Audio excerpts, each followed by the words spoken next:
Os jovens e adolescentes podem sair para a sua sala. Os demais, nós vamos continuar nosso estudo. E hoje, especialmente, dentro do nosso panorama escatológico, nós continuaremos a falar sobre o último dia. Vou pedir para o Beto colocar para nós a projeção da nossa aula. Aqueles que estão com a folha em mãos,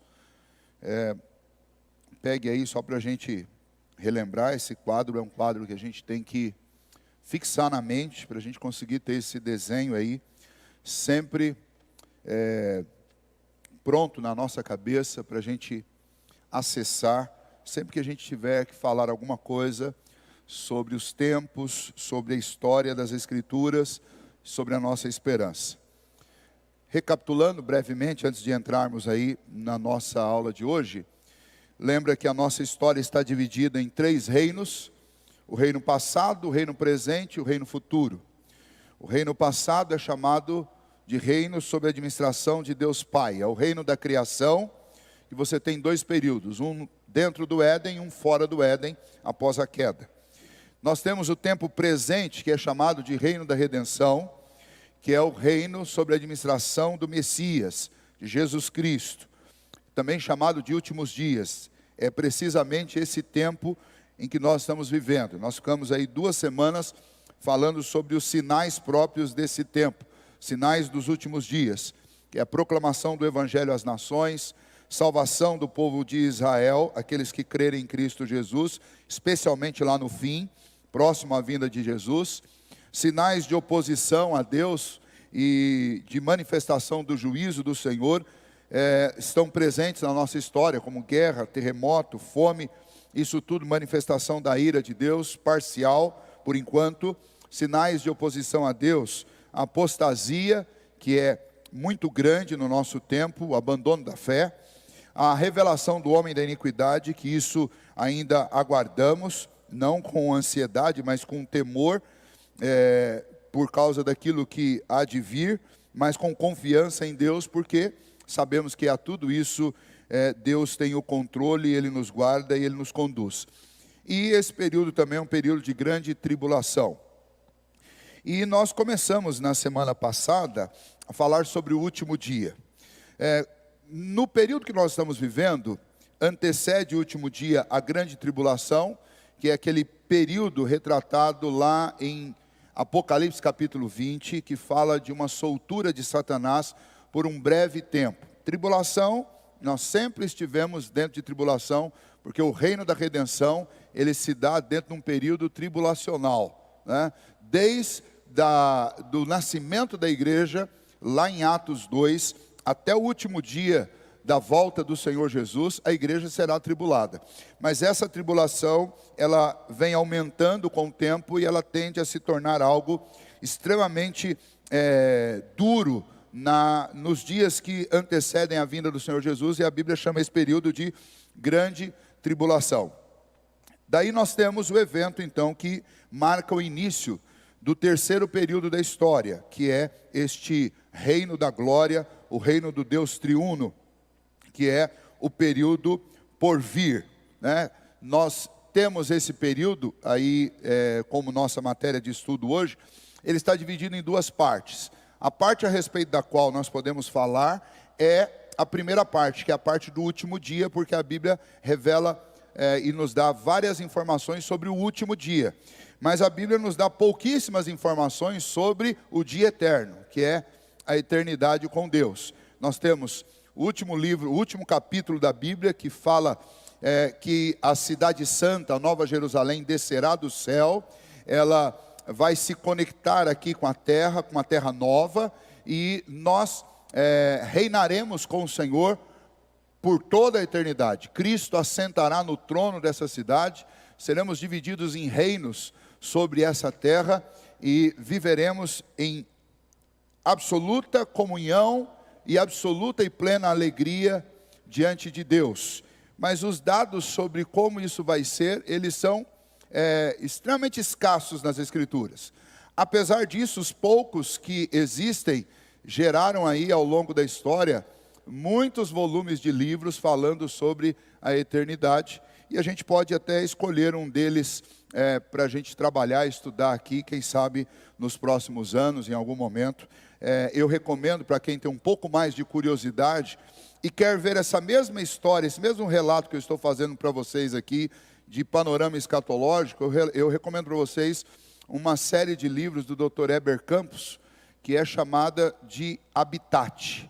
E aí nós temos o habitat humano antes da queda, nós temos o habitat humano caído, são 2 volumes, e nós temos o habitat restaurado, que é o volume que trata sobre esse dia eterno. Para quem gosta de leitura, é bastante. Você tem aí pelo menos umas 1.500 páginas para ler, vale a pena. Você pode procurar aí na internet, você vai encontrar esse material, inclusive é da nossa editora, a editora presbiteriana, né? Na Casa Editora Presbiteriana, Vida Cristã. Muito bem. Cultura Cristã, perdão, estou fazendo propaganda da editora concorrente. Vamos então tratar desse assunto aí do último dia. Nós falamos na semana passada sobre a parousia, que é o primeiro evento do último dia. E Beto, se você puder voltar aí só para a gente recapitular. O primeiro evento do último dia é a parousia, que é a volta do Senhor Jesus, tá? E aí a gente leu semana passada vários textos confirmando e nos falando sobre essa volta do Senhor Jesus, que será repentina, né? Quando ninguém estiver esperando, será totalmente inesperada, tanto que a figura que Paulo usa para descrever é a figura do ladrão da noite. Ele vem quando você nunca está esperando, né? Quando você se prepara, você está desconfiado que alguém vai invadir sua casa, nunca acontece. Acontece quando você não espera. Essa é a ideia que Paulo está usando. É quando ninguém estiver esperando, quando os homens andarem por aí se orgulhando da paz e da segurança que eles conseguiram conquistar, quando andarem dizendo paz e segurança, o Senhor Jesus virá como ladrão da noite. Esse texto aí de 1 Tessalonicenses 5:2. A sua volta será à vista de todos, né? Será diante de todos os olhos. Ele se mostrará do oriente ao ocidente, todo olho verá. Será ouvida por todos, porque vai colocar todo o cosmo em comoção. Tanto os astros que estão no céu, eles vão passar por uma mudança drástica, e também as águas do mar e tudo que faz parte do firmamento, tudo isso vai entrar em colapso. Então a volta do Senhor Jesus será não apenas vista, mas ela será sentida e ouvida por todas as pessoas. Será com poder e muita glória, diferente de quando Cristo veio a primeira vez, em que ele nasceu num presépio, num estábulo. Ele viveu quase que 30 anos no anonimato. Ele apareceu nos últimos 3 anos da vida, realizou o seu ministério, mas apareceu como um homem de dores, um homem que os homens não fizeram caso dele, realizou o seu penoso trabalho, como diz Isaías, e foi morto, crucificado pelos homens na cruz. Não que existisse em nós e nos reinos daquela época poder para subjugar, mas porque ele se colocou nessa situação, nessa posição de servo, para através do seu trabalho, do seu penoso trabalho, nos salvar.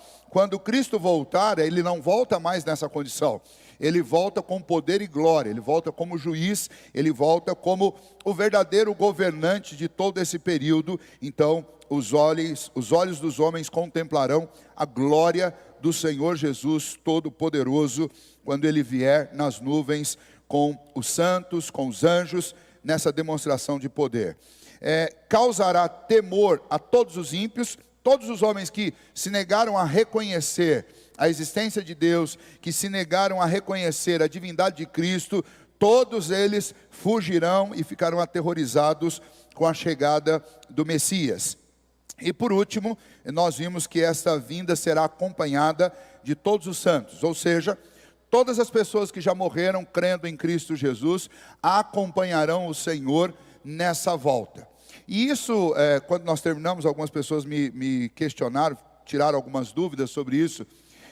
Uma das dúvidas que surge é: mas pastor, como que nós, os santos, viremos com Cristo se nosso corpo está enterrado ainda lá na terra? Como que é isso? Você precisa lembrar lá de Eclesiastes 12, que nos afirma claramente que quando nós morremos, essa nossa parte física, ela é pó, e ela volta ao pó. Nós somos feitos do pó da terra. E Eclesiastes diz que quando o homem morre, o pó volta ao pó e o fôlego de vida volta a Deus que o deu. Então, a nossa alma, o nosso espírito, vão à presença de Deus, onde recebem plena consolação vinda do Senhor. Lembra que nós estudamos em Apocalipse, que a alma dos santos que já morreram estão diante do altar da graça, eles adoram a Deus, eles são consolados pelo Senhor, eles vindicam a justiça de Deus sobre essa terra, ou seja, eles clamam ao Senhor que o Senhor faça justiça diante de tudo que acontece aqui, que eles foram inclusive vítimas de tudo isso daí. Então eles estão, as almas dos santos estão diante do trono do Senhor, estão diante do Senhor, e nós lemos em Apocalipse inclusive que todos eles são como um grande mar na presença ou diante do trono de Deus, milhões e milhões, não sabemos quantos, talvez bilhões e bilhões de almas diante do Senhor. E esse ponto é interessante para nós aqui, que é o último que nós citamos, porque logo na sequência da vinda do Messias, que vem com os santos que já morreram, o primeiro ato, o ato da sequência, é exatamente a ressurreição do corpo destes santos que vêm com Cristo. E é o nosso ponto aí de início nesta manhã. Então vamos lá? Ressurreição dos justos é o segundo acontecimento deste último dia. 1 Coríntios capítulo 15, do versículo 42 a 44. Pois assim também é a ressurreição dos mortos. Semeia-se o corpo na corrupção, ressuscita na incorrupção. Semeia-se em desonra, ressuscita-se em glória. Semeia-se em fraqueza, ressuscita-se em poder. Semeia-se corpo natural, ressuscita-se corpo espiritual. Se há corpo natural, há também corpo espiritual. Isso é o núcleo do capítulo 15 lá de 1 Coríntios. Esse capítulo, você pode ler ele inteiro, não vou fazer isso agora, porque tomaria um tempo imenso. Esse capítulo, Paulo está tratando sobre a ressurreição dos mortos. E por que Paulo trata desse assunto? Porque, especialmente, aquele período da igreja, havia já apostasia naquela época, e havia uma seita dentro da religião judaica, e essa seita dos fariseus e dos saduceus, eles tinham uma resistência com essa doutrina, que era a doutrina da ressurreição. E Paulo então trata dessa doutrina e desse ponto, insistindo e comprovando que Cristo ressuscitou, e que Cristo é a primícia, e assim como Cristo ressuscitou, Ele nos prometeu que nós também ressuscitaríamos. Ele é o primeiro entre os que dormem, que ressuscita, e como Ele ressuscitou, nós também seremos ressuscitados. E Paulo, ele usa vários argumentos teológicos para afirmar o seu ponto, mas tem um desses argumentos que é muito curioso, porque Paulo diz, se esta não for a nossa esperança, tem muita gente entrando na igreja pelo motivo errado, porque muitos naquela época se convertiam na esperança de ver os seus entes queridos que já tinham morrido. Quando eles ouviam sobre a doutrina da ressurreição, qual que era a expectativa deles? Um dia eu vou poder ver as pessoas que eu amo que já morreram, então eu quero também participar desta fé, eu quero ser batizado, eu quero ser desta igreja. E Paulo usa este argumento para dizer, se a ressurreição não existe, então é vã essa fé dessas pessoas que estão entrando na igreja, inclusive porque almejam um dia estar com seus entes queridos. E o ponto para nós aqui é que a ressurreição dos mortos sempre foi um dos pilares, um dos fundamentos da nossa fé. Tanto porque é o que aconteceu com Cristo e nós cremos na ressurreição de Cristo, também porque Cristo nos prometeu isso e nós cremos nas promessas de Cristo. Se a ressurreição não é real, então Cristo falhou na promessa. E se a ressurreição não é real, Cristo também não ressurgiu. E esse era o ponto de Paulo e trabalhando isso. Então, é a expectativa do povo de Deus a ressurreição? Sim. Especialmente porque a Bíblia diz que Cristo vem com os santos que já morreram, e estes santos eles não têm corpo ainda. Então o segundo ato no dia do Senhor, no último dia, no grande e terrível dia do Senhor, o segundo ato depois do aparecimento de Cristo nas nuvens, é a ressurreição do corpo dos justos, que serão reconstituídos como pessoas. Tem um ponto dentro da teologia, e a gente estuda isso lá na classe de novos membros, na classe de catecúmenos, que é sobre a natureza e as partes constitutivas do homem. E nós defendemos dentro da nossa igreja e na nossa tradição reformada de interpretação das Escrituras, que o homem, ele é dividido em duas partes, como o texto bíblico diz. Como, por exemplo, o texto de Eclesiastes nos afirma. É corpo, que é a parte física, o pó, e o fôlego de vida, que a gente chama de alma ou de espírito. E depende do texto, essas palavras são intercambiáveis. Por isso nós nos declaramos dicotomistas, ou seja, nós entendemos que o homem só tem duas partes. Mas o importantíssimo, se você, pastor, eu já li que são três, eu prefiro acreditar que são três, olha, nós não vamos discutir, pelo menos hoje esse assunto nós não vamos discutir, que não é o ponto de discussão. Mas independente do que você entenda sobre isso, o que é mais importante se entender é que homem só é homem se ele tiver as duas partes. Ou se você acha que são três, as três partes juntas. Porque quando eu estou separado, se eu estou separado, o meu corpo é pó, não é homem, é só pó. Quando a minha alma está separada do meu corpo, ela é fôlego de vida de Deus. Ela é uma alma que faz parte deste soprar de Deus na minha vida. Mas ela não corresponde à minha totalidade. Ao mesmo tempo, esse que foi para o pó da terra, vamos imaginar, vou usar meu nome aqui para não colocar nenhum de vocês numa situação, vai que acontece alguma coisa, o pastor falando domingo, né? Esse que foi para o pó da terra é o Wesley, né? Não é outra pessoa. E não é o corpo do Wesley. Às vezes crente é muito mal educado em velório, viu? Vou abrir um parênteses aqui para dar uma dica, né? Quando a gente chega no velório, né? Às vezes a família está lá contristada, chorando, abraçando, fazendo carinho lá na pessoa que está lá no caixão. E aí a gente chega com toda a deselegância do mundo. Mas ele não está mais aí. Não é mais ele. Mas como que você vai falar que não é mais ele para as pessoas que abraçaram, sentiram? A pessoa que viveu com ele, viu ele envelhecer, criar um monte de ruga, ficar de cabelo branco, perder o cabelo. Você vai dizer que não é ele? Como que não é ele? É ele sim, mas não é ele completo, né? Então quem está ali enterrado é pó da terra, mas é o Wesley que foi lá, foi enterrado, ele viveu, nós convivemos com ele. Ele está ali. E quem é que está lá com Deus? É o Wesley também.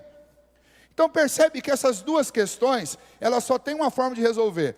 Tanto eu não sou eu completamente ali na terra e nem lá no céu, quanto eu não deixo de ser eu ali na terra e nem lá no céu. O que acontece, qual é o problema? O problema é que eu estou separado. O corpo está separado do fôlego de vida. E para ser o Wesley autenticamente, tem que estar com as duas coisas juntas. Então esse é o ponto, porque o pessoal fica discutindo aí quantas partes tem. Não importa quantas partes tem, embora biblicamente só dá para afirmar que são duas mesmo. Mas o que importa é que eu só sou homem de fato se eu estiver junto, se eu estiver unido, se eu estiver consolidado. E é por isso que o primeiro ato na volta do Senhor Jesus é juntar esses que estão separados, que estão divididos. Pó na terra e fôlego de vida com Deus. Esse fôlego de vida que é chamado aqui a alma dos santos que já morreram, vem com Cristo Jesus. Elas vêm, mas elas vêm ainda incompletas. Está faltando alguma coisa na promessa de Deus. O Senhor prometeu que elas ressuscitariam. Elas estão recebendo o consolo de Deus na sua alma, mas falta o corpo. Então, quando Paulo fala sobre a doutrina da ressurreição, aqui em 1 Coríntios 15, Paulo trata disso tudo, dizendo, é absolutamente necessário que esta promessa do Senhor se cumpra, e que a gente creia nisso, porque foi assim que Cristo ressuscitou, e é assim que nós ressuscitaremos. A nossa alma será novamente jungida, colada, juntada ao nosso corpo, que será ressuscitado e transformado. Vamos lá então aos demais textos. Quando é que Jesus prometeu estas coisas? Evangelho de João, capítulo 5, versículo 25. Em verdade vos digo que vem a hora e já chegou em que os mortos ouvirão a voz do Filho de Deus, e os que ouvirem viverão, porque assim como o Pai tem vida em si mesmo, também concedeu ao Filho ter vida em si mesmo, e lhe deu autoridade para julgar, porque é o Filho do homem. Não vos maravilheis disso, porque vem a hora em que todos os que se acham nos túmulos ouvirão a voz e sairão. os que tiverem feito bem para a ressurreição da vida, e os que tiverem praticado mal para a ressurreição do juízo. Então, em João 5, Jesus promete as duas ressurreições. Nós estamos vendo aqui, por enquanto, a primeira, que é a ressurreição do justo, tá? Cristo prometeu que nós ressuscitaríamos. Eu falei para vocês na semana passada desse texto. Esse texto aqui, ele tem 3 ressurreições. Você tem a primeira, que está aí na primeira frase, que diz respeito à salvação, que é quando nós que estamos mortos nos nossos delitos e pecados, ouvimos a voz do Senhor Jesus, então nós somos vivificados. E nós temos a segunda ressurreição que aparece nesse texto, que é aqueles que estão no túmulo, aqueles que temem a Deus, que vão ouvir o chamado de Cristo no último dia para a ressurreição. E nós temos a terceira ressurreição que aparece aí, que é a ressurreição dos ímpios, que serão chamados para o juízo. Apocalipse capítulo 20, versículo 13, também fala sobre esta ressurreição dos justos. Diz assim: deu o mar os mortos que nele estavam, a morte e o além entregaram os mortos que neles havia, e foram julgados um por um, segundo as suas obras. Ponto importante para nós. Nós lemos aqui, logo no início do culto, a respeito da ressurreição, lá em 1 Coríntios capítulo 5. E aí, você sempre vai observar essa questão do juízo, e você vê essas duas palavrinhas: os que tiverem feito bem para o galardão, vão receber uma recompensa, e os que tiverem feito mal, juízo. Especialmente o texto que nós vemos lá em 1 Coríntios, ele é muito esclarecedor sobre esse assunto. Porque aquele texto lá diz que aqueles que morrem vestidos e não nus, né? E ali é a ideia de vestido com a justiça, justificados por Cristo Jesus. Essa ideia de revestimento de roupa, ela perpassa a Bíblia inteira. Ela começa lá em Gênesis, quando os nossos pais pecaram, estavam nus e se envergonharam diante de Deus. Deus lhes preparou uma roupa que cobrisse a sua vergonha. Aquilo ali já era tipológico daquilo que Cristo iria fazer. Com a sua morte, Ele coloca sobre nós a justiça dEle para cobrir as nossas injustiças, as nossas vergonhas que Ele, por sua vez, levou sobre Ele. Quando Paulo fala lá em 1 Coríntios, que nós estamos aqui no corpo, mas aguardamos ser revestidos da habitação celestial, ele coloca lá uma explicação: nós, os que estivermos vestidos e não nus. Aí tem gente que vai dizer assim: ó, tá vendo? Você não pode ficar pelado nunca, porque se Jesus voltar, se você estiver pelado, você não vai. Gente, eu não vou nem falar, não, deixa para lá, não vou nem comentar isso. A preguiça de fazer um exercício hermenêutico é tão grande. E vocês estão dando risada, mas é triste, mas eu cresci ouvindo isso. Ouvindo isso. Tadinha das senhoras da igreja, tinham que tomar banho de combinação. Não sei quantas aqui já ouviram falar de combinação, mas é uma roupa que as senhoras antigas usavam para tomar banho. Tomava banho de combinação com medo de tirar a roupa na hora do banho e Jesus voltar e ficar. Ai, Pai da glória. O que Paulo está falando quando ele fala nós os que estivermos vestidos e não nus? Ele está falando da justiça de Cristo Jesus, da justiça que é pela fé no Filho de Deus. É ela que nos reveste, tá? É ela que nos... não vai sair nu por aí também só por causa disso agora. Fala assim: agora também não vou usar mais roupa. Fazer vocês rirem um pouquinho de manhã. Vamos lá. Então, voltando aqui, Paulo está falando da justiça de Cristo. E aí, quando ele diz nós os que estivermos vestidos e não nus, né, aguardamos com ansiedade, nós não queremos morrer, mas queremos habitação celestial. E aí ele termina, vocês viram lá no verso 10, dizendo que todos nós compareceremos diante do tribunal de Cristo. E o que nós precisamos entender sobre isso? Você que está revestido com a justiça de Cristo, você comparece diante do tribunal de Cristo com duas funções. Primeira delas, julgar junto com Cristo. Primeira. Segunda, juízo de galardão, juízo de recompensa. Quando a Bíblia diz, os que fizeram bem para receber recompensa, não é que a gente é bonzinho não, né?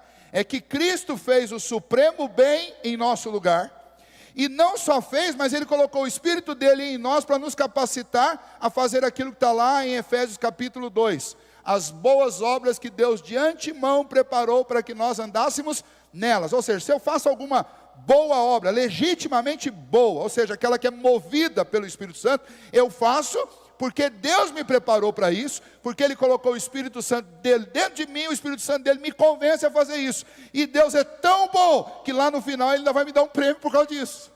Ou seja, é tudo Ele, mas Ele me premia, por ter sido o instrumento que Ele usou para fazer essas boas obras. Então, esse comparecimento do crente diante do tribunal de Cristo, é um comparecimento para julgar com Cristo, e é um comparecimento para galardão. Galardão. Ok?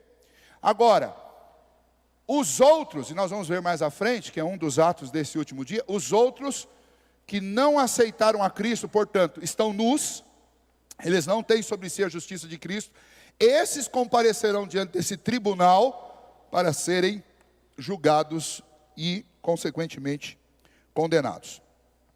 Importante ainda frisar que a ressurreição do justo, que corpo eu vou ter, pastor? Como é que eu vou ser? O exemplo que nós temos é o exemplo de Cristo, né? Como que Cristo ressuscitou? Ele não ressuscitou com o rosto inchado, machucado, como ele estava lá na cruz.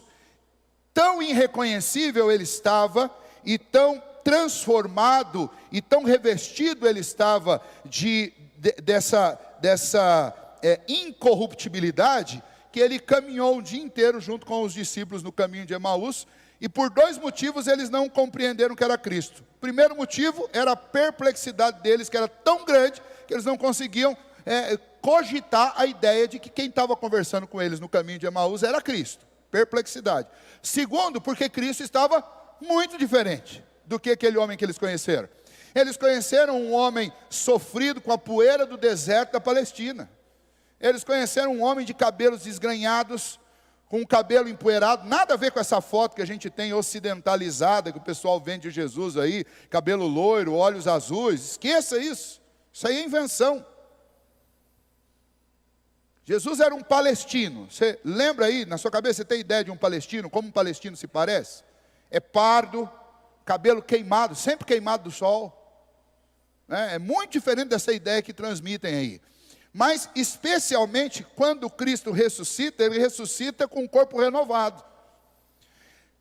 Perdeu as suas marcas? Não perdeu, porque Tomé vai lá e Jesus mostra lá as marcas dos pregos nas suas mãos. Há uma dúvida sobre isso. Será que isso foi algo exclusivo de Cristo? Ou será que nós vamos carregar nossas marcas por toda a eternidade? Não sei. Eu sei que este corpo que vai ressuscitar, ele é tanto físico quanto ele é espiritual. Eu sei que esse corpo, ele vai ressuscitar de forma incorruptível. Ou seja, não tem mais essa suscetibilidade à correção, ao desfazer provocado do tempo. Olha que benção, né? Porque também seria uma tristeza se a gente envelhecesse como agora. Você já imaginou a eternidade? Não tinha jeito, né? Então assim, não tem mais envelhecimento, não tem mais corrosão do tempo. A gente vai poder viver toda a eternidade na flor da idade. Olha que benção. Bonitão, todo mundo bonitão, não tem ninguém feio lá, né? Aliás, não tem ninguém feio aqui, né? Tudo é uma questão de gosto, né? A gente tem gostos diferentes, né? Um gosta de uma coisa mais colorida, outro gosta de um negócio mais pálido, um gosta de... gosto é gosto, né? A gente não discute isso, né? Mas nós estaremos todos impecáveis, sem doença, sem defeito, sem envelhecimento, ó, nos trinques, como diz o pessoal lá do norte, nos trinques, ok? Então, essa ressurreição será assim. Muitos limites que nós temos hoje, que são limites físicos e espaciais, eles não existirão mais, tá? E a gente pode imaginar um pouquinho sobre isso, mas aí é conjectura, porque a Bíblia ela não revela esses detalhes para a gente, é pura conjectura. Mas se você imaginar como que era para Adão administrar a terra, e quanto trabalho ele tinha, e a capacidade dele de fazer, é óbvio que a gente pode cogitar que Adão podia fazer coisas que nós não podemos fazer hoje. Tanto de forma cognitiva, né? Imagine dar nome a todos os animais. E a ideia do texto, quando foi criada a mulher, é que Adão já tinha cumprido a tarefa. Porque Deus fala que os animais vieram até Adão, e Adão percebeu que todos estavam acompanhados, só ele estava só. Então, se era só ele que estava só, significa que ele já tinha passado tudo. Já imaginou quantas espécies?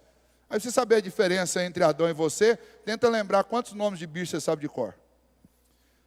Aí se você quiser fazer um exercício melhor ainda, você pega uma lista lá das dezenas de milhares ou centenas de milhares de espécies que existem, tenta dar nome para todos. Vamos ver quantas dúzias você consegue dar um nome novo. A gente percebe a diferença absurda que existe entre o que nós somos hoje e o que Adão era no Éden. Então, Deus nos reconstituirá desta forma, na nossa forma original e nessa condição de perfeição que o homem tinha antes da queda. Para quê? Para uma vida eterna, para o eterno presente que é a nossa realidade no porvir. Muito bem, terceiro ato deste último dia. Aí isso tem a ver, espero em Deus, conosco, né? Eu tenho uma esperança enorme que o último dia aconteça com a gente vivo, porque eu não estou afim de passar pela morte, né? Não sei se alguém tiver, mas eu não queria. Eu queria que Jesus voltasse da minha geração para eu estar vivo aqui. Por isso que todo mundo tem a expectativa que Jesus vai voltar breve, porque ninguém, no final das contas, é porque ninguém quer ver a morte, né? Porque senão a gente pega os eventos, faz um cálculo, olha, pelo andar da carruagem, vai mais uns 300 anos aí, no mínimo, né? Porque tem muita coisa que não aconteceu aí, mas a gente não quer fazer esse tipo de conta. Eu quero que o Senhor Jesus volte nessa geração, porque eu não estou afim de ver a terra, né? Então, vejam lá, qual é a promessa do Senhor Jesus no último dia para os que estiverem vivos? É a promessa da transformação. Vamos ler 1 Tessalonicenses 4, versículos 15, 16, 17 e 18. 1 Tessalonicenses 4, 15, 16, 17 e 18. Ora, ainda vos declaramos por palavra do Senhor, ou seja, nós, os vivos, os que ficarmos até a vinda do Senhor, de modo algum precederemos os que dormem, ou seja, Paulo está dizendo, primeiro ressuscitam os que estão mortos, de modo algum nós vamos precedê-los. Primeiro eles, que precisam ser reconstituídos, né? Precederemos os que dormem.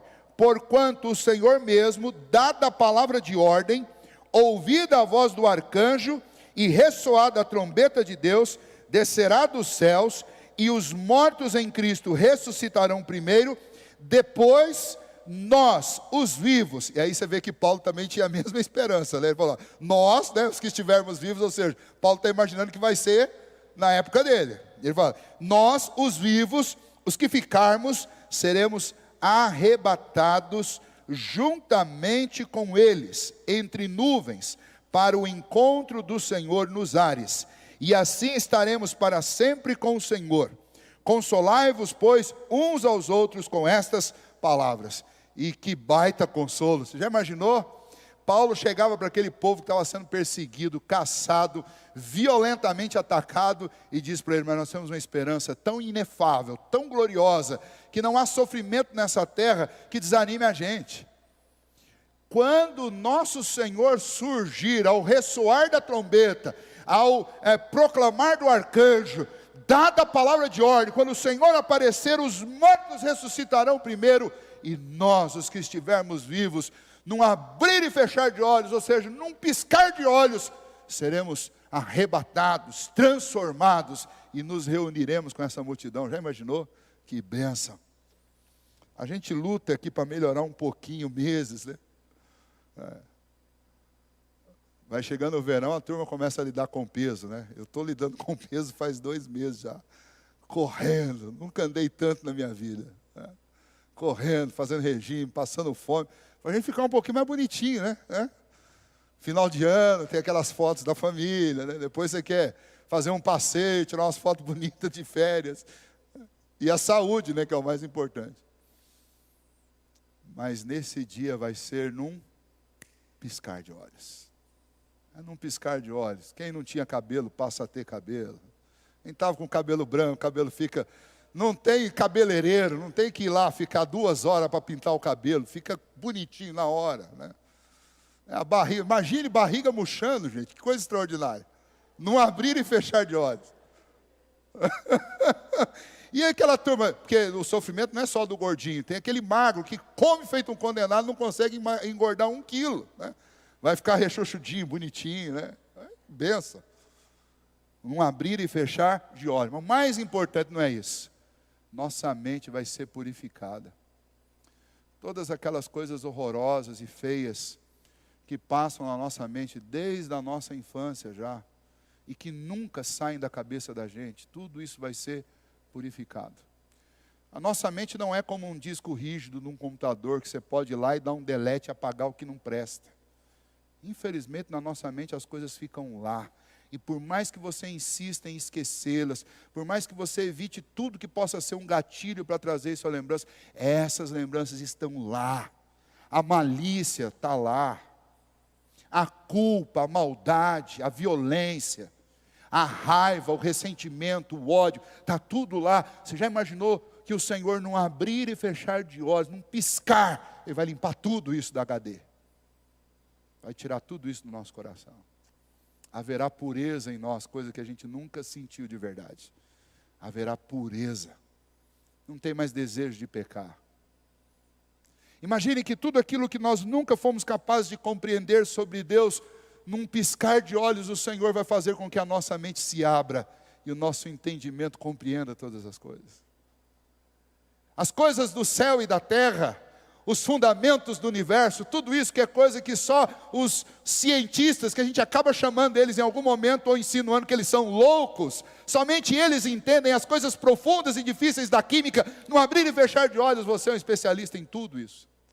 Você sabe de todas as coisas. Todos os tesouros do conhecimento estarão aí, conectados dentro da sua mente, colocados aí.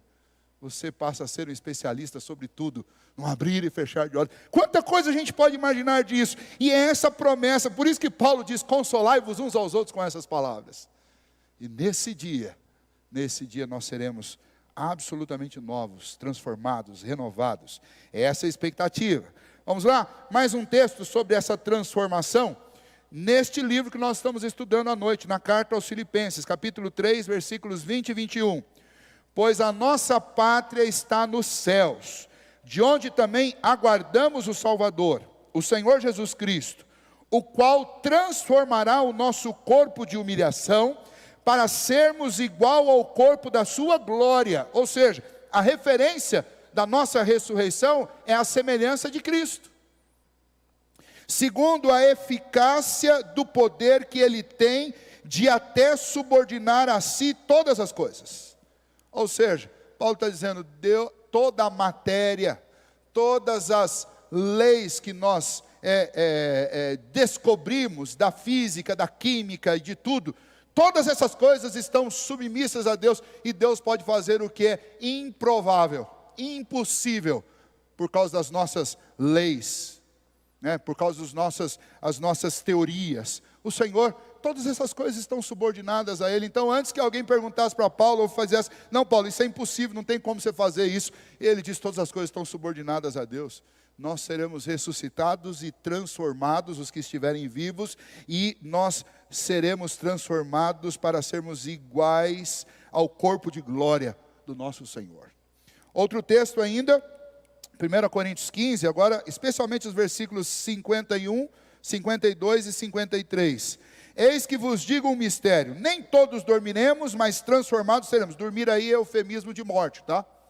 Nem todos morreremos, é isso que Paulo está dizendo. Nem todos dormiremos, mas transformados seremos todos, num momento, num abrir e fechar de olhos, ao ressoar da última trombeta. A trombeta soará, os mortos ressuscitarão incorruptíveis, e nós seremos transformados, porque é necessário que este corpo corruptível se revista de incorruptibilidade, e que o corpo mortal se revista de imortabilidade. Ah, que coisa gloriosa. Um parênteses aqui novamente. Eu expliquei isso para vocês que o dormir aqui é eufemismo, e esse eufemismo de dormir, ele aparece em vários textos do Novo Testamento, inclusive no texto da Santa Ceia, quando nós lemos lá, 1 Coríntios capítulo 11, quando nós lemos a ceia, Paulo dando a instrução, Paulo diz que por não discernir o corpo, não são poucos os que dormem, e dormir ali é morte também, tá? Agora, por outro lado, não caia na cilada de acreditar que quem morre está dormindo. Porque nós lemos e estudamos Apocalipse inteiro, que demonstra que há grande atividade no céu. Ninguém está dormindo, não.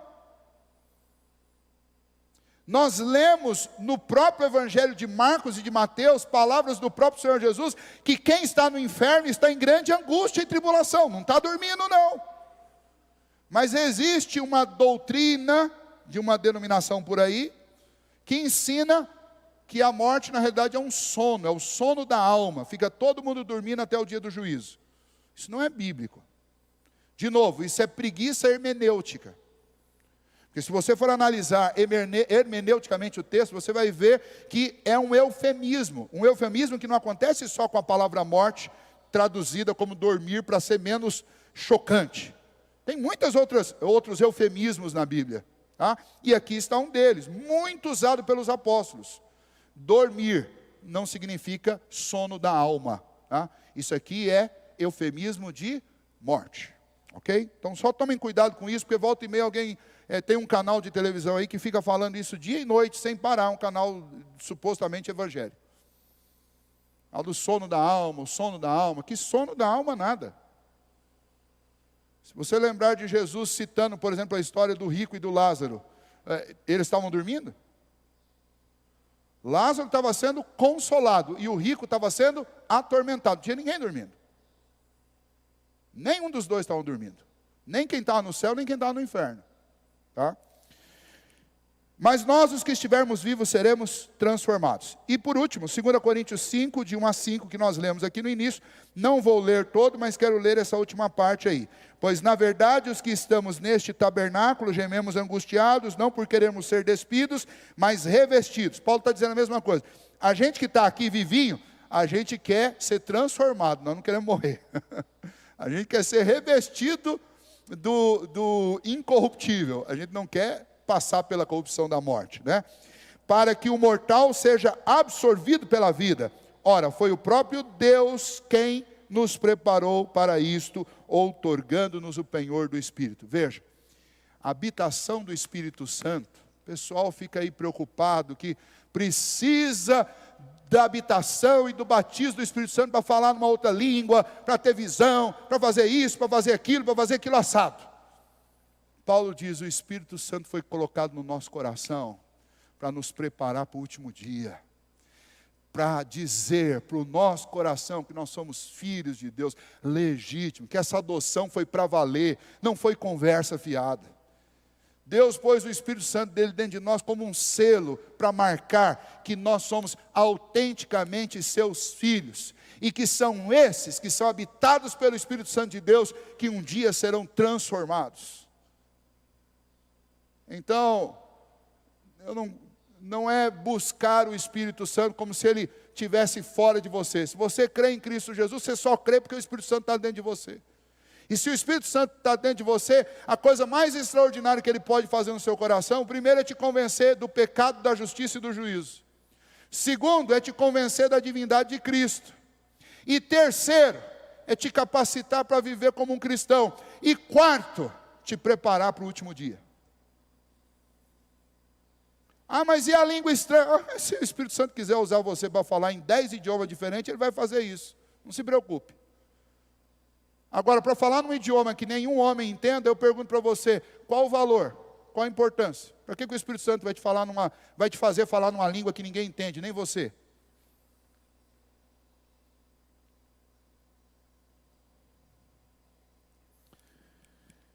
Quarto evento desse dia, o arrebatamento.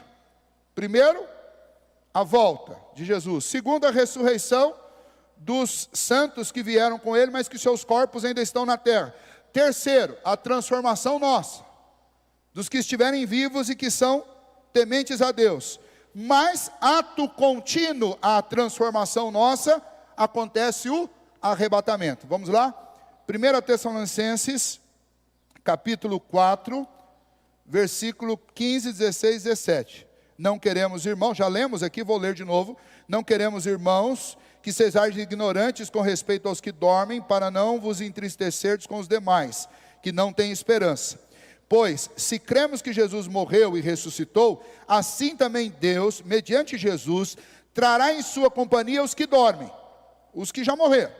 Ora, ainda vos declaramos por palavra do Senhor isto: nós, os vivos, os que ficarmos até a vinda do Senhor, de modo algum precederemos os que dormem, porquanto o Senhor mesmo, dada a palavra de ordem, ouvida a voz do arcanjo, ressoada a trombeta de Deus, descerá dos céus, e os mortos em Cristo ressuscitarão primeiro.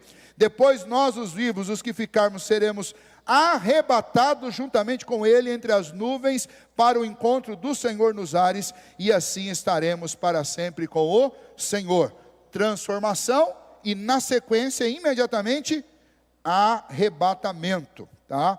Mais um texto sobre esse arrebatamento dos santos. Lucas 17, versículos 34 a 37. Evangelho de Lucas.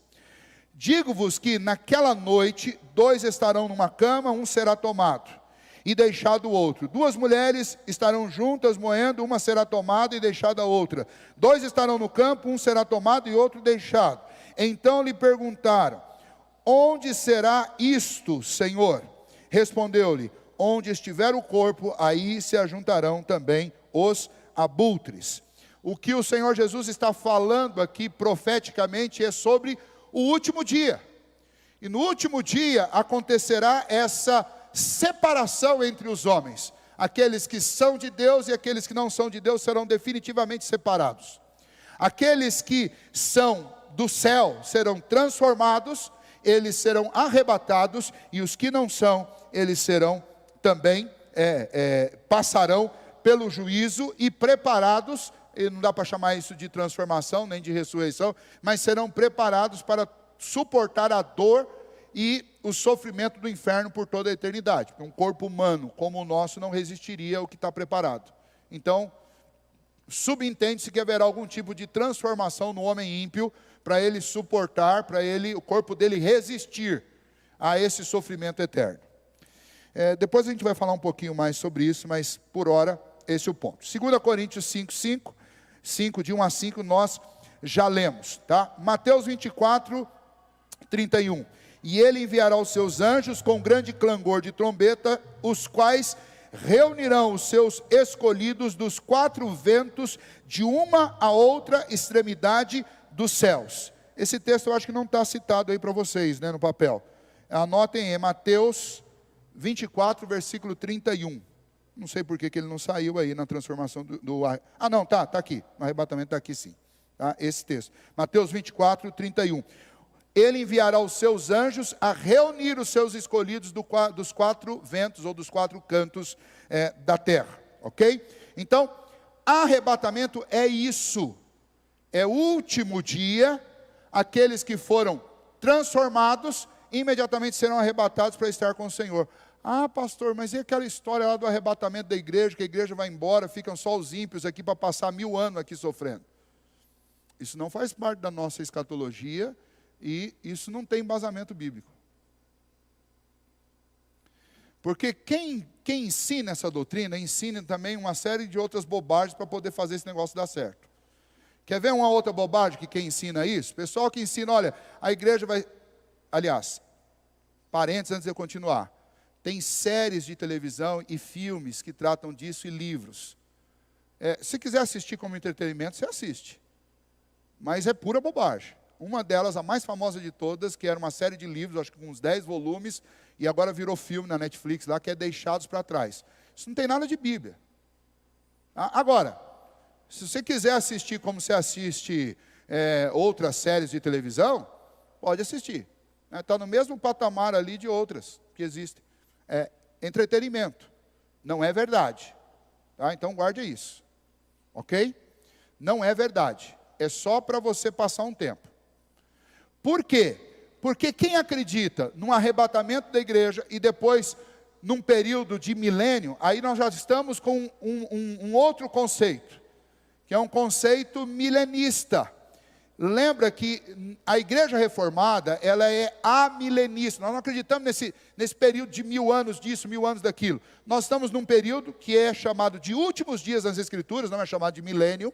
Esse período que João chama de 1000 anos, na realidade, é todo o tempo entre a primeira vinda do Senhor Jesus e a segunda, não é 1000 anos exatos, porque João fala de última hora, último dia, 1000 anos, e em nenhum desses casos ele está sendo exato. Por que nos 1000 anos eu vou considerar a exatidão?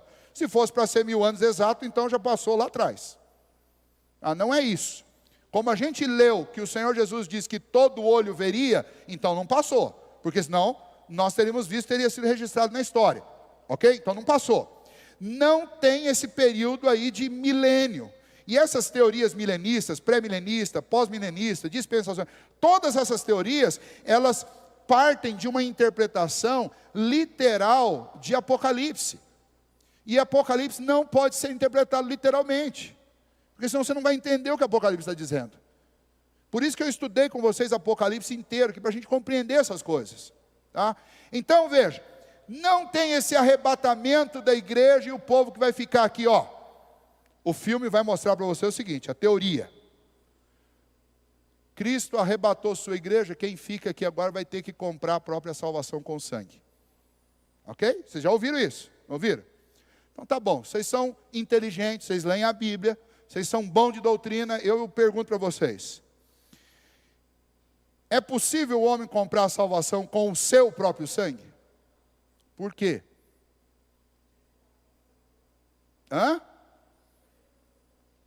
O sangue nosso é limpo? Exatamente. Um sacrifício, ele para ser eficaz, ele teria que ser um sacrifício feito com algo puro. E nenhum homem é puro, porque a Bíblia diz que todos pecaram. Então essa ideia de que acontece um arrebatamento da igreja e fica a turma dos deixados para trás, e essa turma aí agora vai ter que enfrentar o anticristo, e vai morrer por causa do nome de Cristo, e se ela morrer por causa do nome de Cristo vai ser salva. Mentira. Mentira. E o pior, essa mentira provoca, sabe o quê? O camarada, ele é tão sem vergonha que ele diz assim, vou ficar para a segunda turma. Não, vocês estão dando risada, mas é isso. Você sabe por que é isso? Quer ver uma coisa? Você fala de Jesus para muita gente jovem, e o jovem fala assim, eu vou curtir a vida quando eu estiver casado, quando eu estiver com meia dúzia de filhos, eu volto para a igreja. Ou na velhice, quando eu ficar doente. Mas enquanto estiver tudo bem, eu vou dar uma curtida aqui, porque afinal de contas, viver é bom. Aí quando você fala que, não, vai ter um arrebatamento da igreja, vai ter os deixados para trás, depois você fala, vou deixar para sofrer lá no finalzinho. Vou aproveitar. Tinha um menininho lá que a gente fazia umas peças lá em Itapeva, e ele tinha um sotaque meio caipirado, né? E ele fala assim, eu vou curtir.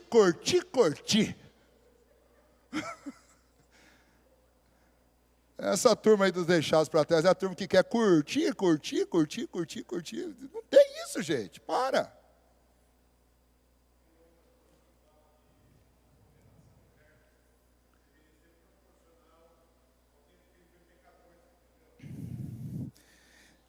Você vê que engano terrível, né? O que o Milton colocou ali, que tem uma galera aí que fala que a condenação ela é proporcional ao tempo que você foi desobediente. Então você viveu 70 anos desobediente, você vai passar 70 anos queimando, mas depois, eternidade. Aí o pessoal faz aquela conta besta, né? Bom, eternidade é eternidade, né, gente? Não dá para comparar. Então, vale a pena sofrer 70 lá. Curto, isso aqui 70 lá e pau. Esse é o ponto. Por que nenhum homem pode pagar? Vocês já deram a primeira resposta. Porque não tem sangue puro. Ok? Mas e se tivesse alguém com sangue puro? Também não dá para pagar. Por quê? Porque eu ofendi um Deus eterno. E guarda isso. Isso lá atrás, lá no 3º século, teve um pai da igreja que fez ele propôs essa tese. A dívida, ela é sempre do tamanho do ofendido e não do ofensor. Isso está, inclusive, dentro das nossas leis. Vocês nunca chegaram numa repartição pública e está lá escrito lá, Ofender funcionário público no exercício do seu ofício é crime punível com... Não é só multa, não. Você pode passar. Eu nunca vi ninguém, não sei se existe algum caso de alguém que foi parar na cadeia, mas pode. Nem que seja um dia ali, passar o dia, perder o dia lá na delegacia, mas você vai perder. Pergunto a vocês, por quê? Por quê? Será que é em todos os lugares ou será que é só ali? Lembra que está escrito, no exercício da sua função. Porque o funcionário, quando está no exercício da função, ele representa quem? Funcionário público. Ele representa o Estado, ele representa a federação. E aí, quando você ofende ele, você está ofendendo quem? O Estado. E aí a sua dívida deixa de ser do tamanho do seu vizinho. Quando você ofende o vizinho, não dá nada. Se você não for crente, tá? Eu não estou falando de crente aqui agora. Não dá nada. Mas se você ofendeu o Estado, você ofendeu alguém, a mesma ofensa, mas a ofensa é sempre do tamanho do ofendido. E aí, quando você ofende o Criador do universo, que é eterno, como é que você paga essa dívida? Por que Jesus disse, eu sou o caminho, a verdade e a vida, e ninguém vem ao Pai se não for por mim? Porque Ele é o único que ofereceu um pagamento que era puro e que era do tamanho de Deus. E por que o pagamento dele é do tamanho de Deus? Porque Ele era verdadeiramente homem, mas Ele também é verdadeiramente Deus. Quando a gente lê lá em Hebreus capítulo 10, o autor da carta aos Hebreus diz, nenhum sacrifício perdoou o pecado. Ele está falando do Velho Testamento. Que aqueles sacrifícios todos ali, eles deveriam ter sido feitos pelo povo do Antigo Testamento, sempre com o mesmo pensamento, que Deus proverá o pagamento. Era essa a ideia do sacrifício, não era para o sacrifício perdoar pecados, porque o sacrifício não perdoava pecados. Mas tinha que ser feito com animal puro, porque representava o Cordeiro de Deus que ia tirar o pecado do mundo. A confiança tinha que estar naquilo que Deus iria fazer, no pagamento que Deus iria fazer. Não naquele bicho que estava ali sendo ofertado, imolado. E esse é o ponto para nós. Tá? Quando a gente pega essas teorias milenares aí, elas, para dar certo, ela vai ter que colocar o homem acima do que o homem é. E ela vai ter que propor coisas como isso. Eu nunca vou esquecer, a minha primeira aula de teologia reformada, ela aconteceu dentro de uma igreja pentecostal, numa escola dominical que eu não estava prestando atenção, e o pastor estava falando sobre o final dos tempos. E ele estava pregando um texto de Apocalipse que tem aquela multidão vestida de branco. E aí o anjo perguntou, o João perguntou, quem são esses? São os que vêm da grande tribulação. E aí o pastor perguntou, quem quer estar no meio dessa turma? Eu não estava prestando atenção, pá, levantei a mão. Aí o pastor falou, eu não quero estar não, meu filho, porque esse daí é o pessoal que comprou a salvação com sangue. Primeira vergonha, né? E segundo que eu saí daquele lugar eu saí tão inconformado. Primeiro que assim, eu não gosto de errar nunca. Eu tenho um asco de errar. Eu sou teimoso, não gosto de dar o braço a torcer por nada nessa vida. E eu, sem saber, eu estava certo. Sem saber, eu acertei. E a turma que estava lá dando risada de mim, porque não levantaram a mão, estava tudo errado. Mas eu só descobri que eu estava certo quando eu entrei no seminário. E começamos a estudar a Bíblia e fazer a interpretação das Escrituras. E aí eu entendi que aquela multidão de vestes brancas, que vieram de grande tribulação, são todos os que foram lavados pelo sangue do Cordeiro. Não compraram sua salvação coisíssima nenhuma, mas foram convertidos do primeiro dia da igreja até o último dia da igreja. Esse período todo é período de tribulação e é de grande tribulação. E nós somos parte dessa multidão, pela misericórdia de Deus. Porque não existe nenhum outro grupo de salvo a não ser essa multidão vestida de vestes brancas, que é as vestiduras do Cordeiro. Não sei se um dia eu ainda vou poder encontrar esse pastor para a gente ter uma conversinha. Vocês veem que eu não fico pedindo para ninguém levantar a mão aqui na hora, porque eu não gosto de colocar ninguém em armadilha, né? Esses dias eu conversando com alguém, pastor, sabe que o pessoal não gosta de sentar lá nos primeiros bancos? Porque antigamente um pastor fazia pergunta, né? E pegava a turma dos primeiros bancos. Vocês podem ficar tranquilos, pode sentar aqui, tá, gente? Não vou escolher você para orar porque você está no primeiro banco, nem vou fazer pergunta difícil para você. Eu já passei pela vergonha de levantar a mão na hora errada lá, eu não faço isso com ninguém. Mas no final das contas eu estava certo. Eu quero deixar registrado. A gente precisa entender isso. Cuidado com esses ensinos de correntes de milênio. Tá? Cuidado. Cuidado com televisão. Sempre que alguma dessas empresas, dessas franquias, vai tentar fazer um filme da Bíblia, existe um problemão nisso. Porque a Bíblia não tem enredo, diálogo. Perdão, enredo não. Ela não tem os diálogos, as conversas. E aí o pessoal, além de fazer filme da Bíblia, sem estudar direito a Bíblia, sem pegar realmente quem tem consistência, um especialista em Antigo ou Novo Testamento, eles ainda querem complementar as lacunas colocando fala na boca das pessoas. Daí você tem. E olha, eu não sou contra você assistir lá Gênesis, teve lá, eu nem lembro o nome dele, Davi, teve José, teve um monte. Pode assistir tranquilo, é até bom que vocês assistem, mas, pastor, é verdade aquilo que passou lá na Record essa semana aí? Soltei o nome da empresa, não podia. É verdade que passou lá? Gente, é bom, eu acho, no final das contas eu acho bom, porque daí quem vem perguntar me fala, vai ler Gênesis, você vai saber se está falando a verdade ou não. Né? Mas a gente tem que tomar cuidado, porque a fábrica do cinema, ela precisa complementar as lacunas, e a gente corre um risco muito grande quando a gente tenta complementar a lacuna da Bíblia. O risco de errar é imenso. Né? Então é muito difícil. Pensando em escatologia, então, fica 10 vezes mais difícil. Mas, se você quiser, eu vou encerrar dando uma dica para vocês, daí nós continuamos na próxima semana, mas se você quiser uma literatura estilo Senhor dos Anéis, falando sobre o fim, né? Com um embasamento, não chama a Bíblia, não está falando do planeta Terra, é uma história de um universo totalmente outro, mas criado com base na teologia reformada e naquilo que Apocalipse nos mostra, especialmente essa visão amilenista. É uma série de livros, se eu não me engano são 3, as Crônicas de Olã, do reverendo Leandro Lima. Tá? Esse livro você encontra, se você colocar aí na internet, é Olã sem H, tá? Olã, Crônicas de Olã. Você encontra em qualquer livraria, porque esses livros aí, eles não é um livro religioso. Tá? Ele é um livro tipo O Senhor dos Anéis.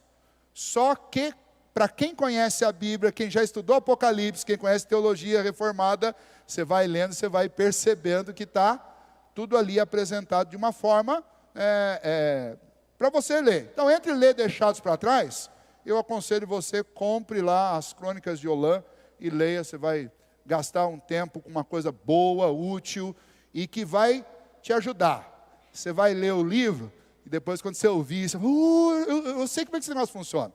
Não sei se vocês sabem, mas quando as Crônicas da Nárnia foram escritas, na Inglaterra, as Crônicas da Nárnia, elas cumpriram durante várias gerações o papel que as historinhas do nosso mundo ocidental têm hoje, como os contos de fada, né? Chapeuzinho Vermelho, a Branca de Neve, essas histórias aí que a gente conta para as crianças. Na época de C.S. Lewis e das Crônicas da Nárnia, na Inglaterra, você contava essas crônicas para as crianças. As crianças eram ensinadas desde a infância com isso. O que acontecia? A criança ouvia e aprendia aquela historinha, ela aprendia um conceito. Por exemplo, quando você pega lá o leão, o guarda-chuva, como é que é? O leão, o guarda-roupa e a feiticeira. Quando você pegava essa história lá, a criança crescia com a ideia de que para perdão é necessário sacrifício. Que é o que o Aslan faz lá para salvar o Edmundo. Né? Eles cresciam com esse conceito. Quando você ia evangelizar uma criança e falava sobre o que Cristo fez, ainda mais que tem uma ligação lá do leão da tribo de Judá com o Aslan, que é um leão, quando as crianças iam ser evangelizadas, elas já conheciam a história, elas já sabiam do conceito, elas já sabiam da ideia de alguém se sacrificando. Tá? Então, assim, esse livro que eu estou citando para vocês, essa série, As Crônicas de Olã, a ideia, ele foi criado para isso, né? Para criar um princípio na sua cabeça, para quando você lê teologia, você já tem uma coisa que te ajuda a decifrar. Quando você lê escatologia, perdão, você já tem algo que te ajuda a decifrar, além de ser útil, uma leitura muito boa. Tá bom? Então, nós vamos encerrando por aqui hoje. Então, nós falamos da volta de Jesus, ressurreição dos justos, transformação dos justos e arrebatamento. Esses 4 itens aí do último dia. E ficam faltando aí mais 4 para o final. Tá bom? Não sei se tem algum tipo de cartãozinho, tem hoje para os aniversariantes? Cadê não estou vendo nem a Andréia, nem a... Ok, não? Tá bom. Alguém nos visitando pela primeira vez aqui hoje? Também não? Já esteve aqui durante essa semana, quinta-feira, estudamos Romanos juntos, aí é um prazer recebê-lo, Deus abençoe, viu? Continue aí conosco. Vamos ficar em pé então, gente? Vamos orar.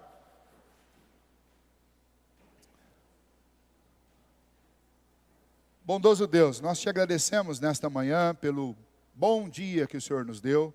Te louvamos pelo privilégio de estudar a Tua Palavra. Sabemos, ó Deus, que esses dias que vivemos, eles têm sinais, ó Pai, que nos fazem entender que estamos vivendo neste período chamado de últimos tempos, de última hora, descrito na Tua Palavra, ó Deus, como dias em que o Senhor tem derramado da Tua graça, mas também que existem manifestações da ira do Senhor para fazer com que os homens acordem da sua rebeldia, tem sinais de oposição ao Senhor e tem tribulação.